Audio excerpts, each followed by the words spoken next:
Topic है polarisation of light. Polarisation of light जानने से पहले हमें जानना होगा कि पोलराइज्ड और अनपोलराइज्ड लाइट क्या होता है, ठीक है, और उनको रिप्रेजेंट कैसे किया जाता है। तो पहले तो लाइट के बारे में जानना होगा कि लाइट जो है वो एक इलेक्ट्रोमैग्नेटिक वेव है और इसमें इलेक्ट्रिक फील्ड, इलेक्ट्रोमैग्नेटिक इसीलिए क्योंकि इसमें इलेक्ट्रिक फील्ड भी है और मैग्नेटिक फील्ड भी है। इलेक्ट्रिक फील्ड और मैग्नेटिक फील्ड के बीच में जो एंगल है वो 90 डिग्री है, ठीक है। अगर ये तुम्हारा इलेक्ट्रिक फील्ड अगर होता है रेड वाला, तो ब्लू वाला जो है, यानी कि ये वाला जो है तुम्हारा मैग्नेटिक फील्ड है, ठीक है। तो ये एक दूसरे के साथ परपेंडिकुलर होता है and it is also perpendicular to the direction of propagation of light, ठीक है। अभी इसमें जो चीज़ याद रखना है कि रिप्रेजेंटेशन करते समय हम लोग सिर्फ और सिर्फ जनरली हम लोग इसको इलेक्ट्रिक फील्ड वेक्टर से ही रिप्रेजेंट करते हैं, ठीक है। यानी यहाँ पे डायग्राम ड्रॉ करते समय जो एरो दिया जाएगा वो तुम्हारा इलेक्ट्रिक फील्ड का है, ठीक है। दो फील्ड है इसलिए अननेसेसरीली दूसरा फील्ड जो है वो तो हमेशा उसके साथ परपेंडिकुलर रहता है ना, तो इसीलिए इलेक्ट्रिक फील्ड से ही हम लोग रिप्रेजेंट करते हैं, ओके। तो रिप्रेजेंटेशन कैसे होता है, और जैसे कि अनपोलराइज्ड लाइट अगर है, ठीक है, अनपोलराइज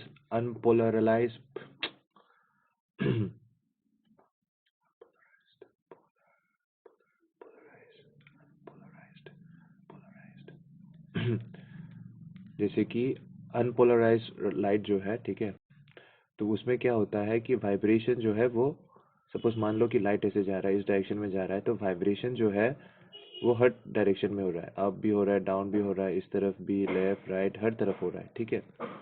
तो डायरेक्शन ऑफ प्रोपागेशन के साथ वो हमेशा परपेंडिकुलर होता है, इसीलिए हम लोग इसको रिप्रेजेंट करते समय ऐसे रिप्रेजेंट करते हैं। मतलब ये जो है हर हर डायरेक्शन में इसका वो हो रहा है, हर डायरेक्शन में ये वाइब्रेट कर रहा है, ठीक है। तो इस डायरेक्ट रिप्रेजेंटेशन को हम ऐसे भी करते हैं, ठीक है, अप डाउन, और ये डॉट जो है ये इसके साथ परपेंडिकुलर है, which includes all types of vibration. मतलब जो ऐसे भी हो रहा है ना, जैसे कि मान लो ये जो दो वाइब्रेशंस जो है, ठीक है, अप डाउन, और ये वाला जो वाइब्रेशन है ये उन सब वाइब्रेशंस को रिप्रेजेंट कर रहा है जो बाकी बीच में जितने एंगल्स के साथ बने हुए हैं, ठीक है। इसीलिए एक तो है ये अप डाउन वाला वाइब्रेशन, और डॉट का मतलब है ये 90 डिग्री वाइब्रेशन है, तो इसको हम लोग डॉट से रिप्रेजेंट करते हैं, ठीक है। तो ये जो रिप्रेजेंटेशन है, ये वाला रिप्रेजेंटेशन जो है पोलराइज्ड लाइट का है, ठीक है, क्योंकि इसमें इलेक्ट्रिक फील्ड जो है हर डायरेक्शन में वाइब्रेट कर रहा है। पोलराइजेशन का जो डेफिनेशन जो है, the phenomenon of restricting the vibration of light vector, that is the electric field vector, representation purpose के लिए जो चूज किया जाता है, in a particular direction in a plane perpendicular to the direction of propagation of light is called polarization of light, ठीक है। पे एक और एग्जांपल दिया गया है।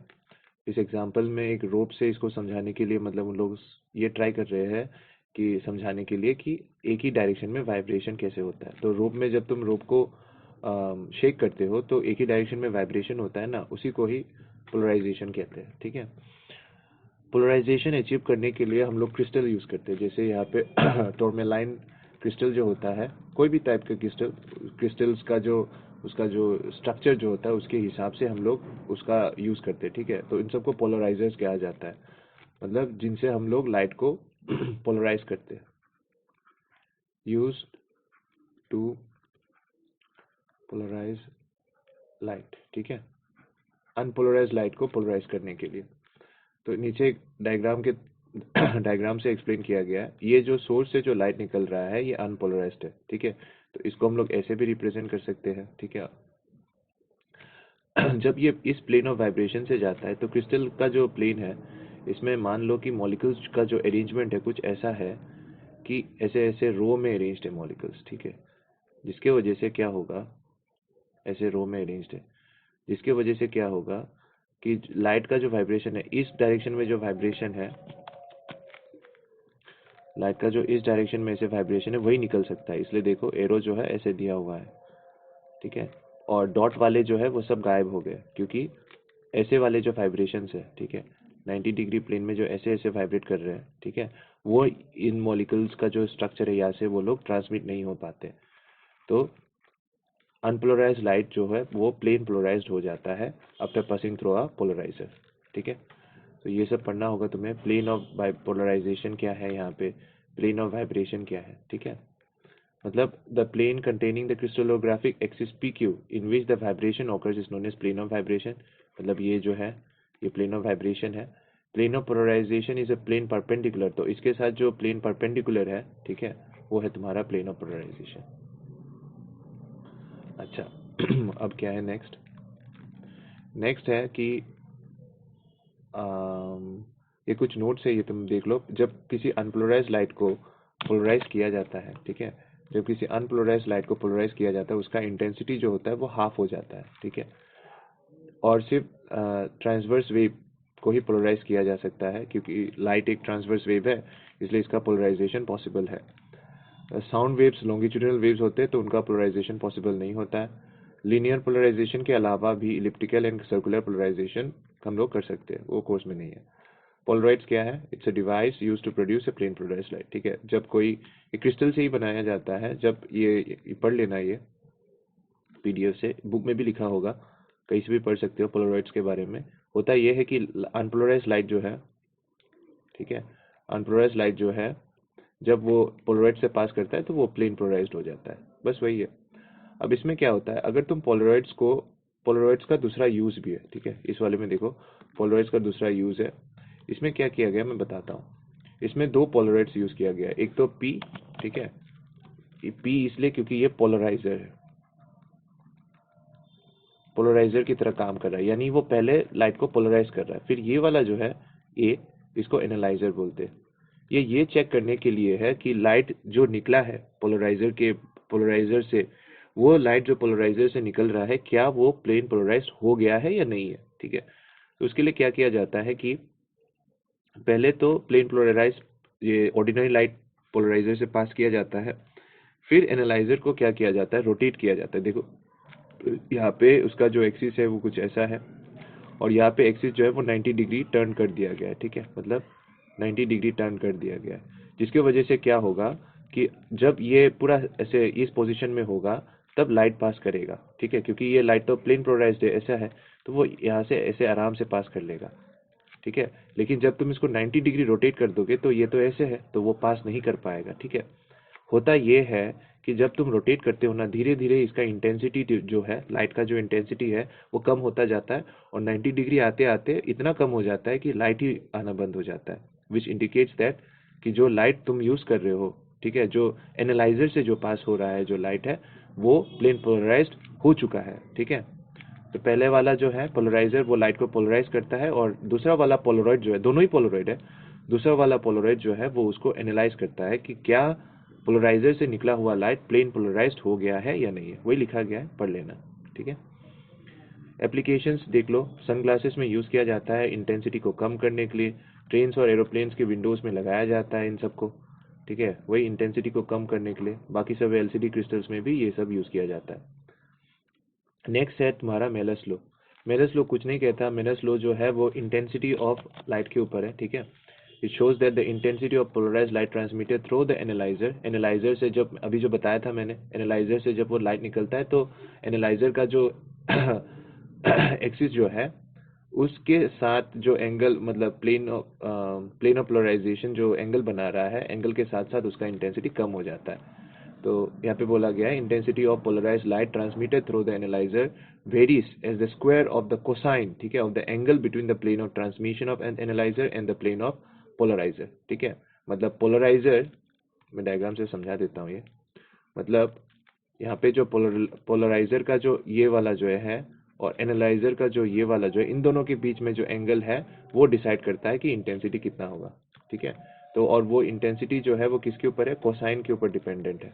तो बस इतना याद रख लो कि वो कोसाइन के ऊपर डिपेंडेंट है, ठीक है। इंटेंसिटी जो है वो कोसाइन के ऊपर डिपेंडेंट है, कॉस, ठीक है। तो तुम देख सकते हो कॉस जब 0 या फिर 180 डिग्री होता है तब फुल इंटेंसिटी होता है, आई आई नॉट हो जाता है, ठीक है, ये वाला जो है आई आई नॉट हो जाता है। और जब वो 90 डिग्री होता है आगे वाले केस में, जब एनालाइजर को तुमने 90 डिग्री रोटेट कर दिया था तब नो लाइट नहीं निकला था क्योंकि इंटेंसिटी 0 हो चुका था। ये इसका ग्राफ है, 0 और 80 डिग्री में देखो मैक्सिमम है, ठीक है, और 90 डिग्री में देखो 90, फिर से 270, इन सब में वो फिर से 0 हो जाता है, ठीक है, क्योंकि वो परपेंडिकुलर हो जाता है। नेक्स्ट है क्या क्या मेथड से हम लोग पोलराइज्ड लाइट प्रोड्यूस कर सकते हैं। पहला सिंपल मेथड जो है वो है स्कैटरिंग, जो कि नॉर्मल फेनोमेनन है, ठीक है। जब लाइट स्कैटर होता है ना, सपोज मान लो एक पार्टिकल है यहाँ पे, छोटा सा पार्टिकल है, इतना छोटा है कि पार्टिकल इतना छोटा है कि साइज जो है वो वेवलेंथ के साथ कंपेरेबल हो जाता है। इतना छोटा पार्टिकल से जब लाइट स्कैटर होता है, ठीक है, तो अगर कोई ऑब्जर्वर एक पर्टिकुलर डायरेक्शन से देख रहा होगा ना, तो उसको सिर्फ एक ही डायरेक्शन का वाइब्रेशन दिखा, मतलब उसके आंख में जा रहा होगा, वही लिखा गया है, ठीक है। ये जो पैराग्राफ है यहाँ पे, ये जो पैरा है, पॉज करके पढ़ सकते हो, यहाँ पे यही बताया गया है, ठीक है। एक पर्टिकुलर डायरेक्शन, जैसे कि यहाँ पे वाई एक्सिस में ही उसको यहाँ पे लिखा गया, the observer observes the radiation scattered by the scatterer along Z axis, ठीक है, यानी वाई एक्सिस वाला वाइब्रेशन उसको दिखाई नहीं दे रहा है, ऑब्जर्व नहीं हो रहा है। नेक्स्ट क्या है, पोलराइजेशन बाय रिफ्लेक्शन, ठीक है।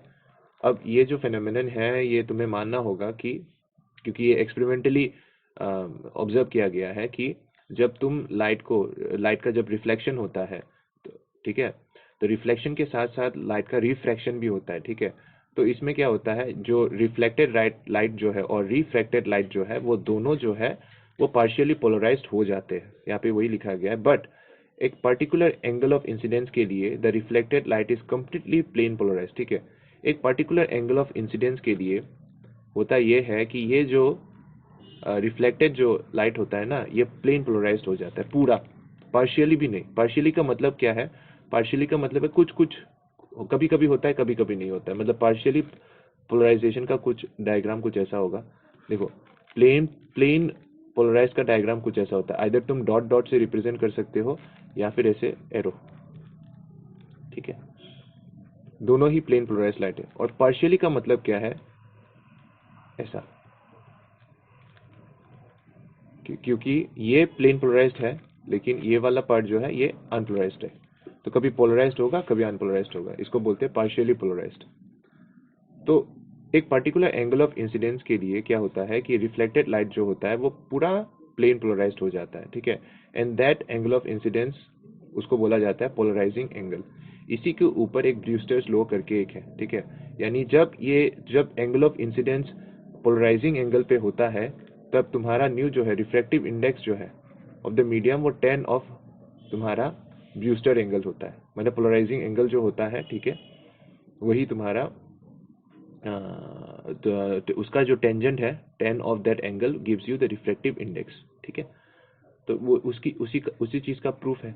यहाँ पे तुम्हें बस एक चीज याद रखना होगा, क्या है वो चीज, कि ये ऑब्जर्व किया गया है कि रिफ्लेक्टेड रे और रिफ्रैक्टेड रे जो होता है, ठीक है ना, इन दोनों के बीच में एंगल जो है वो 90 डिग्री होता है, ठीक है, यानी एंगल बी ओ वाई, ठीक है, ये वाला एंगल बी ओ वाई और एंगल सी ओ वाई, इन दोनों को प्लस करोगे तो 90 डिग्री होगा, यानी angle between reflected and refracted rays is 90 degree. ये तुम्हें दिमाग में रखना होगा, वही से ही ये डेराइवेशन शुरू हुआ है, देख सकते हो, B O Y C O Y equals to 90 degree. फिर बी ओ वाई का वैल्यू पुट कर दिया, ठीक है, बी ओ वाई का वैल्यू क्या होगा, 90 डिग्री माइनस आर होगा, और सी ओ वाई का क्या होगा, 90 डिग्री माइनस आर डैश होगा, ठीक है, वैल्यू पुट कर दिया। और उसके बाद स्नेल्स लॉ यूज़ किया यहाँ पे, फिर उसका मतलब स्नेल्स लॉ यूज़ करने के बाद यहाँ पे वैल्यू पुट कर दिया, फिर तो आ गया sine of i B by ये, ठीक है, मतलब साइन आई और आर डैश को हटा के आई बी इंट्रोड्यूस किया गया, दैट्स ऑल। तो यहाँ से तुम्हें मिल गया कि reflective index is equals to tangent of i B. इसका ठीक ऑपोजिट प्रूफ है, ठीक है, पहले ये वाला प्रूफ इतना इंपॉर्टेंट नहीं है, दोनों प्रूफ में से कोई एक प्रूफ आ जाता है एग्जाम में, लेकिन फर्स्ट वाला ज़्यादा, मतलब जब भी आता है फर्स्ट वाला ही आता है, ठीक है, सेकंड वाला नहीं। सेकंड में क्या किया गया है, सेकंड वाला इसका उल्टा है, मतलब पहले वाले में प्रूफ किया गया है कि, फर्स्ट वाले प्रूफ में ये किया गया है प्रूफ कि अगर दोनों एंगल जो है B O Y plus angle C of Y अगर 90 डिग्री होता है तो refractive index is equals to 10 of polarising angle ये होता है, आईपी या फिर आईबी कुछ भी बोलो, ब्रूस्टर एंगल बोलो। सेकेंड वाले में क्या है कि म्यू अगर tan of I theta P अगर होता है तो यहाँ से हम लोग प्रूफ कर सकते हैं कि B O Y plus angle C O Y is equals to 90 degree, ये प्रूफ कर सकते हैं। वही प्रूफ किया गया, ठीक है। बस क्या है, स्नेल्स लॉ को 2 बार यूज किया गया है, 2 बार इन द सेंस कि theta equals to i B है ना, और नॉर्मली तो आई मतलब यहाँ पे क्या हो रहा है कि sine of i by sine of r dash तो होगा फ्रॉम डायग्राम, ऊपर से हमें पता है कि I B equals to I dash है, ठीक है। तो वहाँ से ही दोनों इक्वेशंस को यूज करके सब्सटीट्यूट किया गया है। फिर हमें पता है कि r plus r dash 90 degree होगा, ठीक है। तो वो पुट करने के बाद यहाँ पे क्या मिल रहा है, B O Y plus C O Y equals to 90 degree. That means दोनों के बीच में जो एंगल जो है, मतलब रिफ्रैक्टेड जो बताया था मैंने कि रिफ्रैक्टेड और refracted beam of light are perpendicular to each other, ठीक है। तो बस वही है पोलराइजेशन में, ये छोटा सा ही टॉपिक है। यहाँ पे जो टॉपिक मैंने पढ़ाया है वो पढ़ लेना एग्जाम के लिए, ठीक है, इंपॉर्टेंट है।